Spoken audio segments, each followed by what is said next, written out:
In the Islamic world, there are two things which every Christian should understand. First of all, as far as the Muslims are concerned, the majority of the Muslims are believers. And most of them would keep the rules of Islam and the different things which they have to do as Muslims. That's one thing. Secondly, the belief in the Quran. Yes, we read the Bible as Christians, as Jews, but there is no such attachment that every individual feels to the Bible as one feels to a Christian, with all the attachment that we feel to the Bible. The attachment of the Muslims to the Quran is unbelievable. And for them, it is a way of life.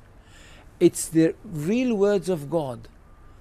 And anything that is in the Quran or interpreted by the real interpreters or the good interpreters of the Quran is regarded as something that comes from God Himself, particularly the text of the Quran. And this is something which one ought to understand. The holiness of the Quran is like a holiness of a guidebook that guides you in every step that you do if you are a Muslim and a real Muslim. Now, yes, we know that in the Christian world and the Jewish world, we regard the Bible as the Word of God. But it's very hard to explain it, that there is a tremendous difference between the attitude of Christian or Jew to the Bible and the Muslim to the Quran. Because sometimes we, a Muslim, a Christian or a Jew would say, okay, the Quran is holy to the Muslim. But the Muslim would say, no, the Bible might be holy to the Jews and Christians, but they're making mistakes. They were not such good custodians of the Bible. That's why the Quran came to correct all the mistakes of the Jews and the Christians in the Bible. And I think we should speak about Islam with great respect. And not just, as I can hear some people say, well, it's Islam, it's nothing. No, it's not. And it's not a simple thing that a person like me and others like me in the academy, in fact, dedicated their life for the studying of this culture. Now, Islam is not a religion in the ordinary, simple way of thinking. Islam is a culture which comprises everything. And most of all, it is a culture based on revelation, and it is a culture which is based on a legal system. It is basically a legal system. It is a legal system which comprises everything. It comprises the life of the individual, it comprises the life of the society, it comprises the state. That's one thing. Secondly, it is a world religion. It's not like Judaism, which is not a world religion. It is connected with the chosen people and it's only for them. And it's not connected with the territory of the world, it's connected with one small country. Islam is a world religion connected with the world, and it wants to establish world order. For Islam, the whole world is one state. And all the people of the world are those people who live in this one state. Now when Muhammad came with this idea, the words came from God to him. And it says, I don't know how many people know Arabic here? They don't. So I will not quote in Arabic. In Surah 61, verses 11-13, we hear that God sent Muhammad with a true religion, with the right message, with the right path, in order that it should overcome all the other religions. Which means that there is only one truth. Jews and Christians, which are called the people of the book, had once their own truth, but they were not a very good custodians. And they falsified their books. That's why Allah had to send another prophet, a modern prophet, that should bring the last word of God and the only word of God to humanity. This is the Quran. Nothing can be superior to it. And because of that, this religion is regarded to be one that stands on top of everything else. In Arabic, they say, Al-Islam ya'lu wa la yu'la alayhi. Islam is superior, nothing can be superior to it. Which means we are talking about not only the final word of God, not only about the finest word of God, but the truest of all revelations. Now what does the community have to do? The community of the believers, those people that were lucky enough to have their hearts open and to have accepted the call of the Prophet Muhammad. What do they have to do? They have a mission in this world, to bring the word of God to the whole universe, or if you want, to the whole of this planet. For this, they have got to make an effort. And the effort is, the end of the effort is that we will have one state. It's going to be an Islamic state all over the world. Now at the beginning, after the death of Muhammad, people that took his place, the caliphs, sent the armies of Islam. And they were very, very successful. Similar in many ways to the creation of the Roman Empire. Within 100 years, Islam created an empire by conquering all the nations, all the territories, from the Indus to the Atlantic, and from the Indian Ocean to the center of France. At the year 732, they were stopped. And they were stopped, and from then onwards, Islam first of all stabilized itself from the Pyrenees of Spain of today, North Africa, the Middle East, to the borders of India. The rest of the job of Islam, the rest of the work of Islam, was done not through the army, but through persuasion. Through persuasion, Islam entered beyond India. Through persuasion, Islam entered beyond the Oxus and the Jaxartes, talking about the two rivers pouring into the poor Aral Sea that doesn't exist anymore almost. Now, how was it created? Yes, Islam was stopped, and until today, of course, it dreams about creating a world empire. It is imperial by nature. But it's not imperial because Jack and John wants to create an empire, or Muhammad and Hussein want to create an empire, because Allah wants that His word and His law is brought to the rest of the world, not remaining only in Arabia.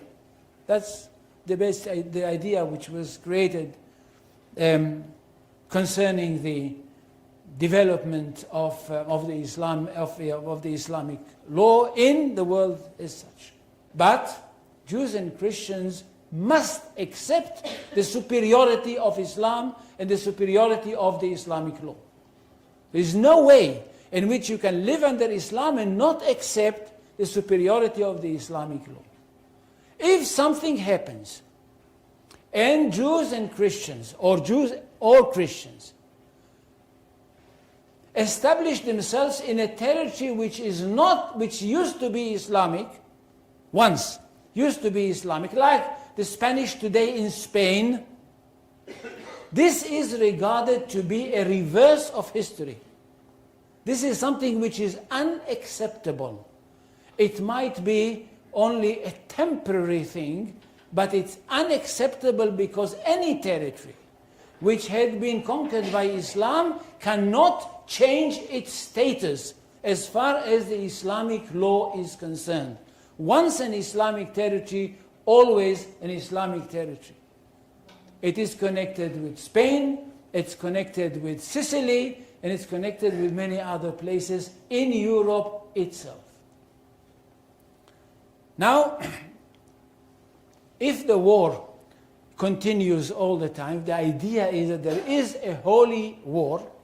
This holy war does not have to be only by the sword. Sometimes the sword is not needed. There is a war by the mouth. There is a war by propaganda. There is a war by bringing the message of Islam to the people which Islam regards them to be those who live in the house of war. And once this idea is brought, the idea is adopted, that in fact Islam can be spread not only by the sword but also by the word of the mouth and propaganda. This has been done in few places throughout the world, and it's being done today also. Now, the question is, we have a situation which is the normal situation, is Majid Khadouri right? The normal situation is that there is a permanent war. That's the permanent relations, the permanent war between the house of Islam and the house of war. That's the real situation. War. Usually by the sword. But what happens if Islam finds itself in a situation whereby it cannot fight? There is a reason for it. It cannot fight. The most important reason is that the enemy is too strong. It happened in Islamic history many times. I'll give you one example which everybody knows, the Crusades, the Crusaders. For very, very long periods, Islam found itself in a situation where it could not fight the enemy. Now it accepted its existence, not the jure, didn't accept the existence of the Crusaders as something which they have got a right to be in a territory which is regarded to be an Islamic territory. But they accepted them as de facto. I remember very well when President Sadat came to this country, and I remember it because at that time I was connected with this business, and he said in famous speech of his, "We did not accept your existence, now we do."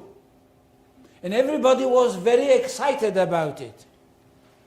And the answer is they should not be excited, because the idea is that you don't fight something which is only in your imagination. If Israel is an imaginary thing, you don't accept it as a fact. So you are fighting something imaginary. And therefore, Islam accepted the fact that there were crusaders in this country. And for a very long period, it kept peaceful relations with them. So what happens if you keep peaceful relations with the enemy? It means you stop the jihad. But the jihad is incumbent on you. It's incumbent on the Islamic community as such, not only on every individual. On the Islamic community as such, it is incumbent on the community to fight against the infidel, to fight for the creation of the Islamic empire, for the creation of the Islamic state, to bring the law of God to these territories. The idea is not to bring the law of God to the individuals. It's not Christianity with personal salvation. Also world religion, but there is personal salvation.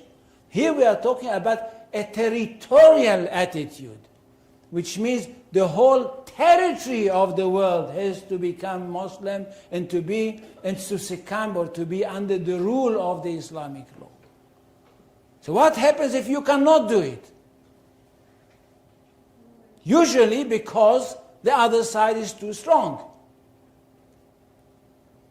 The Islamic jurists tell us that in such a case, you are allowed to go to create an armistice. Armistice. Pay attention, the word which is usually used in Arabic is salam. Now salam is not an armistice, it's a condition, it's a situation. It's not a legal concept. Pay attention. Salam, peace, the way we translate peace into Arabic, this is not a legal concept. It is a situation. It's a situation in which there is no war. But the legal concept, and that's what we are interested all the time because Islam is a legal system. The legal concept is hudna.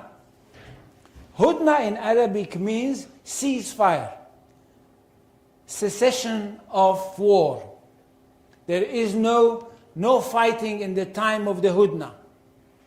It is based on some sort of historical event connected with the life of Muhammad. This was the precedent. Doesn't make any difference at this moment. But what's important is that in a case of hudna, we are talking about a legal system, a legal concept. Is hudna a peace forever? The answer, it is not. Because it is impossible to stop jihad forever. And when I talk about forever, I'm talking about for a very long period. Hudna is connected with a very limited period that must be put into the text of the hudna itself, whether this text is written or whether this text is not written. And the text of the hudna demands that the maximum time of the treaty, in this case the treaty of the armistice, is 10 years. Sometimes it goes to 10 years, 5 months, 40 days, and something like that. It can be also elongated over another 10 years, another 5 years. But remember, you cannot stop the war for the expansion of Islam forever. Now, what happens in modern times? In modern times, we find at least 2 peace agreements in this country, which I'm not so much interested in them, but since we are talking about it, 2 peace agreements which basically are not according to the laws of Islam. They are peace agreements which are done according to the laws of nations. It is done, these peace agreements are done because some sort of other considerations came in, but they are not Islamic. And this is one of the weaknesses of these agreements. Because if they are not Islamic, you can hear it even today, that everybody who is a lover of Islam, a Muslim, a theologian, a jurist in Islam, would say to you, these are illegal agreements. And that's why they are very precarious. And they will be very precarious in the future also. But let's go back to what I was saying before, and this is the agreement of the Hudna. That's the only legal possibility to stop the jihad. There's no other possibility and no other way of creating a situation where the jihad can be stopped. For 10 years. Always to 10 years or less. However, there is one problem with the idea of the Hudna. What happens if Islam becomes very strong and can renew the jihad? The answer is that the Hudna at that very moment stopped to be followed. It stopped to hold as an agreement. Because in this case, there is no reason whatsoever to stop the holy war, which of course aimed to bring, as I said, the word of God to the world. Now, in a nutshell, I try to bring you the idea of war and peace in Islam. Let me just sum it up for you for 1 second if you didn't pay attention. One, Islam is a religion that wants to create a world empire. It's not an idea of an imperial idea, but it is part of the religion itself. The world empire is territorial. Remember, territory, not people. People there's not a question of Islamizing the people in these territories. Because Islamization, if a person accepts Islam, it is because God opened his heart to accept Islam, not because somebody convinced him, although to convince people to accept Islam is a very important thing. It's part of some kind of jihad. And this wish to create an Islamic empire can never be stopped, except in one condition, when Islam finds itself in a situation whereby it cannot continue the war. Then he can revert to one thing, to armistice, to ceasefire, and nothing more. There is no possibility whatsoever to create a situation whereby Hudna can stop forever. Thank you. There is a question, is the attitude of Islam to history. And in fact, what we find, the basic attitude is that all history is in fact an Islamic history. That means that all the major figures of history basically are Muslims. From Adam down to our own time.